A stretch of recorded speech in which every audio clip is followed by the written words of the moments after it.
खींच ही रहा था। दोस्तों ये स्कूल का प्रोग्राम हो रहा है, बहुत अच्छा प्रोग्राम। ये स्कूल में सम्मानित किया जा रहा है लोगों को। और हम आए, अंकित डीजे यहाँ पर है लगा हुआ, अंकित डीजे यहाँ पर और ये स्कूल चल रहा है। और हम आपको दिखा रहे हैं किस तरह से। ये देखो यहाँ एनसीसी के कैडेट्स कितने अच्छे से हैं यहाँ पर, ये देखिए गाइस। और ये अपनी जगह पर खड़े रहते हैं हमेशा, हम आपको दिखाएंगे। खड़े खड़े मुस्कुराते पेड़, कहीं ना आते जाते पेड़। वो क्या करना मैंने देखा मेरे बायो में जैसे ना, उन्होंने मेरे को ऐसे बोला, मैंने भैया कैसे। बढ़िया यार। और भाई आदिप कैसे चल रही है आजकल दिन? चल ही रहे ठीक है, दिक्कत नहीं आजकल।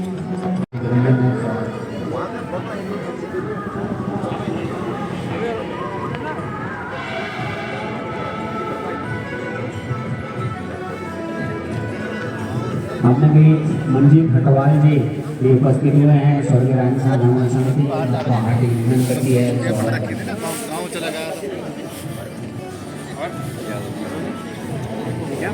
भैया हेल्प करते इस वीडियोस में बनाने में, मुझसे नहीं बन रही। वहाँ पे दिखा दे एक बार, गेट से अंदर को लिया बस थोड़ा।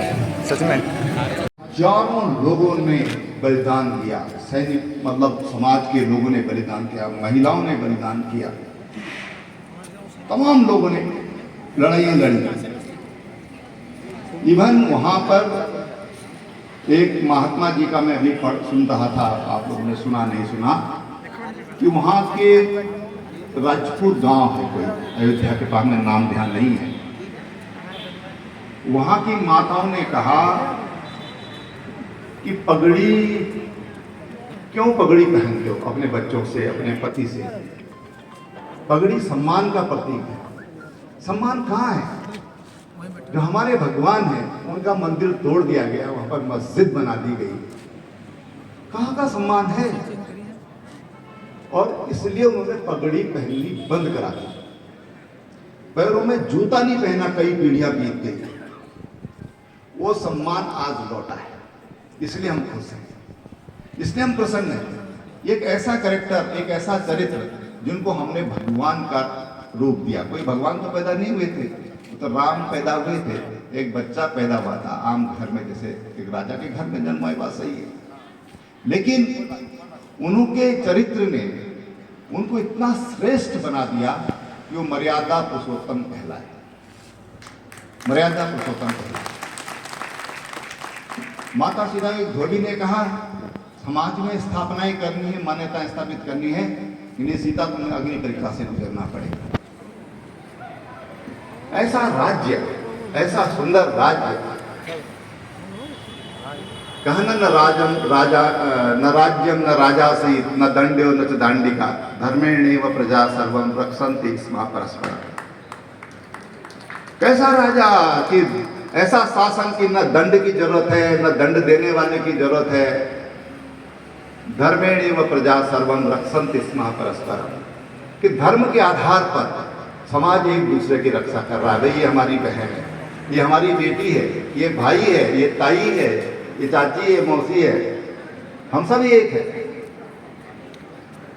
हमारे रोम रोम में कौन है? राम है।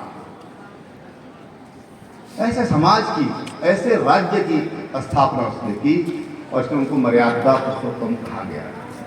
और उन मर्यादा पुरुषोत्तम को हमारा मान मर्दन करने के लिए उसको बाबर ने तोड़वा करके और वहां पर मस्जिद बना दी, निर्माण की। आज खुश है देश पूरा, खुश है। लोगों की भावनाएं जो दबी कुचली हुई थी आज उभर कर सामने आ रही हैं। हम जाते ना किसी के पास, भाई साहब जरा 100 रुपए दे दो, अरे भाई नहीं है मेरे पास। और आज तो लोग अपने यहाँ निकाल के करो भाई, बढ़िया पर कार्यक्रम होना चाहिए 22 तारीख के लिए, अच्छा प्रोग्राम होना चाहिए, भव्य राम मंदिर का स्वरूप यहाँ पर भी बनाओ, कर रहे नहीं कर रहे। उस दिन साहब भंडारा करेंगे, उस दिन साहब सुंदरकांड का पाठ करेंगे, उस दिन साहब ब्लड डोनेशन करेंगे। कोई कुछ अपने आप समाज आज खड़ा हो गया है। इसको बोलते समाज की अंतः चेतना को जागृत करना। समाज की अंतः चेतना जागृत हुई है, और ये बात केवल मंदिर तक नहीं होने वाली है, ये केवल मंदिर तक नहीं हो रही है, इससे देश का चरित्र में परिवर्तन आएगा। आने वाली हमारी जो जनरेशन होगी, हमारी जो आने वाली पीढ़ियां होंगी, उनकी सोच में बदलाव आएगा, और वो सोच जब बदलाव आएगा तो हमको राम राज्य की तरफ ले जाएगा, तब राम राज्य होगा, जिसको प्रधानमंत्री जी ने कहा कि 2047 का भारत, 2047 का भारत, विकसित भारत, जो माननीय प्रधानमंत्री जी कह रहे हैं 2047 के भारत के लिए हम लोग काम कर रहे हैं। वो 2047 का जो भारत होगा, बड़ा भारी, जो लोग देखेंगे। अब हम लोगों ने तो रहना नहीं तब तक, काफी लोगों ने, लेकिन जो बच्चे हैं ये रहेंगे, ये रहेंगे, और उनके लिए हम कर रहे हैं। ये सोच के हमको आगे बढ़ना है, ये सोच के साथ हमको काम करना है, ये सोच के साथ हम लोग काम करेंगे तो 2047 का भारत हो सकता है 2037 में बन जाए। जितनी हमारी सोच अच्छी होगी, जितनी सोच हमारी उदार होगी, जितना अच्छा सोचेंगे, उतनी जल्दी ये सब कुछ हो सकता है। बशर्ते कि जैसे इस समय हर कोई राम मंदिर के निर्माण के लिए अपना योगदान कर रहा है, उसी तरह से हम आगे चल करके भी योगदान करते रहें। हम बहुत जल्दी ऐसा भारत, विकसित भारत और राम जी का भारत, राम, भगवान राम की जो अयोध्या, अयोध्या का मतलब क्या है? अयोध्या का मतलब है अयुद्धा, जहां पर युद्ध समाप्त हो गया। अयुद्धा, युद्ध खत्म हो गया, अयोध्या में कभी लड़ाई नहीं हुई भगवान राम के शासन में। ये बाबर के बाद छोड़ दीजिए, संघर्ष नहीं, लड़ाई फिर भी नहीं, संघर्ष, बलिदान नहीं। ऐसा भारत और ऐसा विश्व, वसुधैव कुटुंबकम, सारी वसुधा ये हमारा परिवार है। और कैसे होगा, कैसे होगी शादी, सारी वसुधा कैसे परिवार होगी? तो हमारे महापुरुषों ने कहा, स्वम स्वम चरित्रम शिक्षरेण पृथिव्याम सर्व मानवः। स्वयं के चरित्र से, स्वम स्वम चरित्रम शिक्षरेण, डंडे से नहीं होगा, उपदेश से नहीं होगा। हर किसी को ये सोचना पड़ेगा कि मैं ऐसा भारत चाहता हूँ, मैं ऐसा विश्व चाहता हूँ। तो हम अपने चरित्र से विश्व को शिक्षित करेंगे, हम उदाहरण बनेंगे, भारत उदाहरण बनेगा और भारत विश्व गुरु बनेगा। भारत को विश्व गुरु बनना है और इस बात के संकेत मिल रहे हैं, लगातार मिल रहे हैं बात के संकेत। पश्चिम के देश आज ये कहने लगे हैं कि शिक्षा में, चरित्र की शिक्षा ये जरूरी है, तभी परिवर्तन आएगा। दुनिया के देश आज संस्कृत भाषा का अध्ययन कर रहे हैं। दुनिया के देश आज संस्कृत भाषा के रूप में अपने बच्चों को पढ़ाने की शुरुआत हो गई है। पोलैंड जैसे देश में और तमाम देशों में ये संस्कृत एक ऐसी भाषा है जो अहिंसा को बढ़ावा देती है, जो हिंसा को रोकने का काम करती है। ये आज ये रिसर्च हो रही है, आज ये संकेत हो रहे हैं, और ये इसलिए हो रहा है कि भारत आज दुनिया में जाता है ना। पहले हमारे प्रधानमंत्री जाते थे यूएनओ में, टाई वाई लगा के जाते थे। आज हमारा प्रधानमंत्री कुर्ता पैजामे में जाता है, धोती कुर्ते में जाता है, वो टाई नहीं पहनता, वो वहां पर जाके अपनी भाषा में बोलता है, अंग्रेजी पढ़ के नहीं बोलता, वहां पर जाके अपनी भाषा में बोलता है। अपनी भाषा के प्रति, अपनी भूषा के प्रति, अपनी पहनावे के प्रति जो सम्मान, जो अपनत्व होना चाहिए, वो लेकर के हमारे प्रधानमंत्री दुनिया में जाते हैं, तो दुनिया के देश फिर उसके महत्व को समझते हैं। और जब आबू धाबी में भव्य मंदिर बन रहा है, फरवरी में प्रधानमंत्री जी उसका उद्घाटन करने जा रहे हैं, भव्य मंदिर मुसलमानों के देश में, और वहां पर जाकर जब मोदी जी जाते तो राम नाम धुन के साथ उनका स्वागत हो रहा है। और एक समय ऐसा था जब वो कौन से देश का शेख आया था भारत में, तो जो काशी विश्वनाथ में गए वो, तो काशी विश्वनाथ के मंदिर को हमारी सरकार ने ढक दिया कि वो मंदिर को नहीं देखना चाहता। इसलिए मैं कह रहा हूँ कि बदल रहा है, संक्रमण हो रहा है। मकर संक्रांति का जो संदेश है वो संदेश अब व्यवहार में संक्रमण हो रहा है। संक्रमण का मतलब परिवर्तन, ट्रांजिशन जिसको अंग्रेजी में बोलते हैं। और संक्रांति केवल संक्रमण नहीं है, संक्रांति है। क्रांति, क्रांति का मतलब परिवर्तन, क्रांति का मतलब परिवर्तन। और परिवर्तन तो ये भी है कि हमने किसी गर्दन काट दी तो परिवर्तन हो गया, और एक ये कि हमने कटी गर्दन जोड़ दी वो संक्रांति हो गई। किसी को चोट लग गई, किसी को आघात पहुंच गया, हमने उसका इलाज कर दिया, वो संक्रांति है। और किसी को एक थप्पड़ मार के दुखी कर दिया तो वो क्या है? क्रांति है। क्यों? परिवर्तन हुआ है, लेकिन एक अच्छी दिशा की ओर परिवर्तन, अच्छी दिशा की ओर हम लोग आगे बढ़े, ये संदेश मकर संक्रांति का है। ये संदेश लेकर के हम लोग अपने घरों की ओर जाएं। मेरी बहुत बहुत शुभकामनाएं, बहुत बहुत धन्यवाद। धन्यवाद आदरणीय त्रिवेंद्र सिंह रावत जी। एक बार मेरे साथ जोर से आप बोल लेंगे, स्वर्गीय राजेंद्र साहा जी अमर रहे, स्वर्गीय राजेंद्र साहा जी, स्वर्गीय राजेंद्र साहा जी। अब कार्यक्रम को अंत की ओर ले जाते हुए मैं सभा के अध्यक्ष आदरणीय हरेंद्र सिंह गोसाई जी से निवेदन कर रहा हूँ कि वे आएं और अपना समापन उद्बोधन यहाँ पर दें। आदरणीय हरेंद्र गोसाई। उससे पहले मैं समस्त मातृशक्ति से विनम्र निवेदन कर रहा हूँ कि यहाँ पर भोजन की व्यवस्था है, कृपया भोजन करके ही जाएं। और सभी जितने यहाँ पर आए हुए उपस्थिति है सभी भोजन करके जाएंगे। और मातृशक्ति से अनुरोध कर रहा हूँ कृपया वे अपने स्थान पर बैठे रहें। इस मेमोरियल समिति ने आप सबको भी सम्मानित करने का यहाँ पर कार्यक्रम रखा है, कृपया आप अपने स्थान पर ही बैठे रहें। और जो अपने पुरुष साथी हैं, पुरुष मित्र हैं, तो कृपया अपने खाने की और आप समापन उद्बोधन के बाद आप उधर चले जाएंगे। धन्यवाद। आदरणीय हरेंद्र गोसाई जी।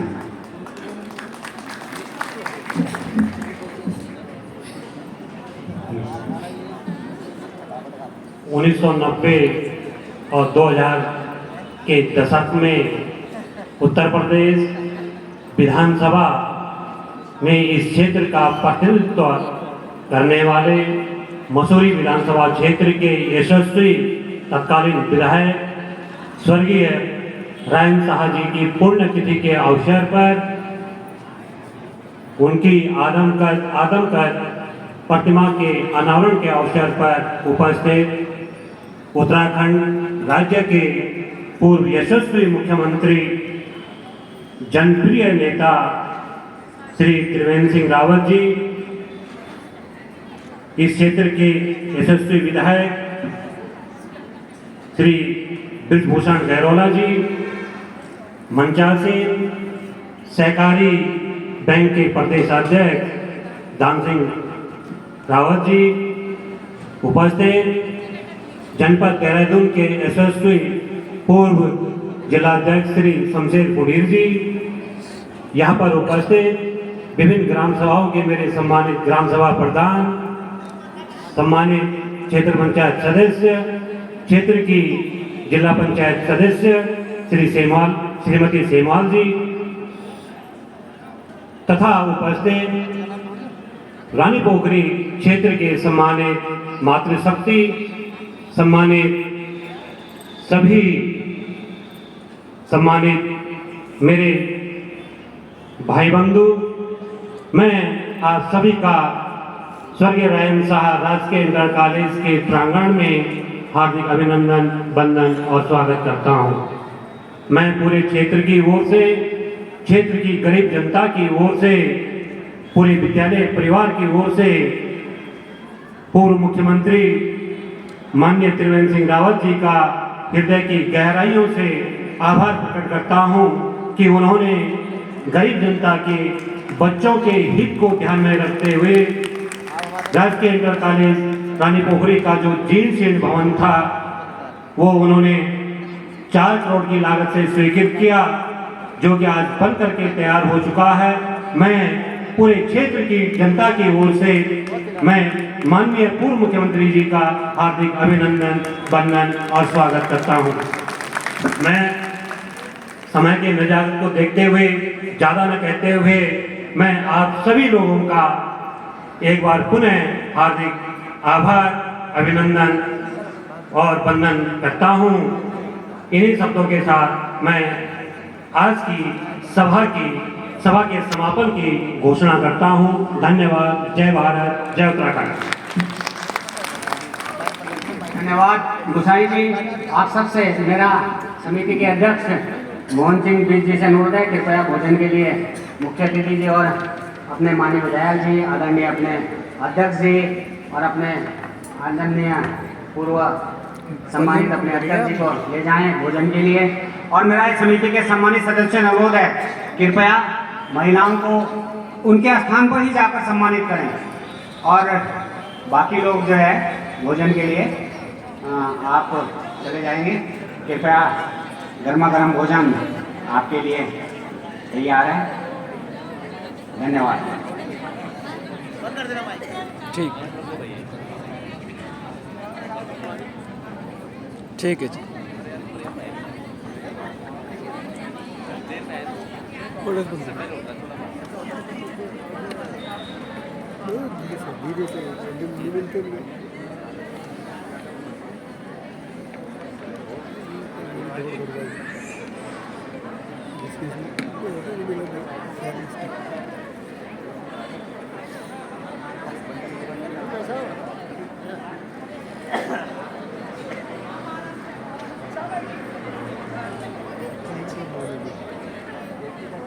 होगा 1 घंटे का।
जाओ अभी ला रहा जाने तो दो